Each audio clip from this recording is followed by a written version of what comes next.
Bonjour, je suis Anna, l'auteure du blog Apprendre les bonnes manières. Dans cette vidéo, pas de leçon d'étiquette.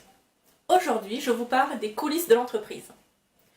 On me demande fréquemment comment je fais pour sortir autant de contenu, pour produire autant de vidéos, d'articles de blog, d'occuper en coulisses, là, je ne vous en parle pas, mais enfin, le coaching des particuliers ou des entreprises, et faire tout le travail administratif derrière. Comment est-ce possible? Réponse.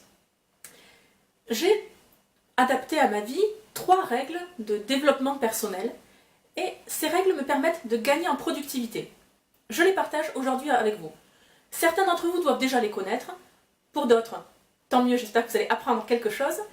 Essayez de les mettre en application si le cœur vous en dit. En tout cas, vous avez un témoignage de première main, pour moi, ça fonctionne. Première chose, alors, ça c'est pas une chose, j'ai une liste quotidienne de tâches à accomplir. Bon. Et je fais la tâche la plus rebutante avant 11h. Celle qu'on a le moins envie de faire. On en a toujours. Je la fais avant 11h. Ainsi, j'ai l'impression d'avoir gagné ma journée par la suite. Tout ce que je fais, c'est que du bonus. Je m'oblige donc à ne pas repousser ça, parce que mentalement, c'est pas facile de procrastiner tout le temps. Je n'aime pas ça.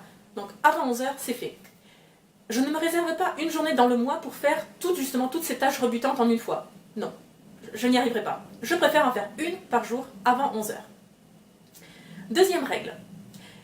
Je ne sais plus qui est l'auteur de cette règle. En tout cas, ce n'est pas moi, mais je l'ai adoptée et ça fonctionne. Toutes les tâches qui sont accomplies, qui peuvent être accomplies en moins d'une minute, doivent être faites immédiatement. Tout ce qui prend moins d'une minute à faire doit être fait tout de suite. Ça ne sert à rien de les inscrire sur sa to-do list, sur sa liste de choses à faire. Non, faites-les tout de suite. Que ce soit répondre à un mail, plier quelque chose, ranger quelque chose dans l'armoire, vérifier une information sur internet, passer un appel pour réserver... Bref, moins d'une minute, vous le faites tout de suite. Troisième règle. La règle, ou en tout cas l'astuce de Pomodoro, donc ce qui signifie tomate en italien. Donc je me doute bien que c'est un Italien qui a inventé cette règle. Ça vient de, vous savez, ces minuteurs autrefois, les minuteurs de cuisine en forme de tomate.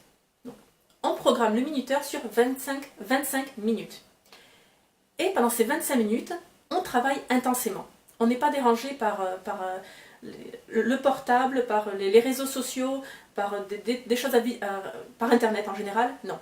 25 minutes de concentration intense pour faire une tâche. Et ensuite, on a 5 minutes de pause. Toutes les 4 phases, on s'accorde une demi-heure de pause. Alors, au début, ça me semblait peu. Pour écrire un article, tourner des vidéos, faire des devis pour les coachings, ça me semblait peu. Et finalement, pressée par ce temps, je gagne énormément de productivité et j'y arrive. Et je parviens à faire énormément de choses, d'activités uniques en phase de 25 minutes. Et ensuite, j'ai 5 minutes réellement de distraction. Cette façon de travailler me convient énormément. Très bien.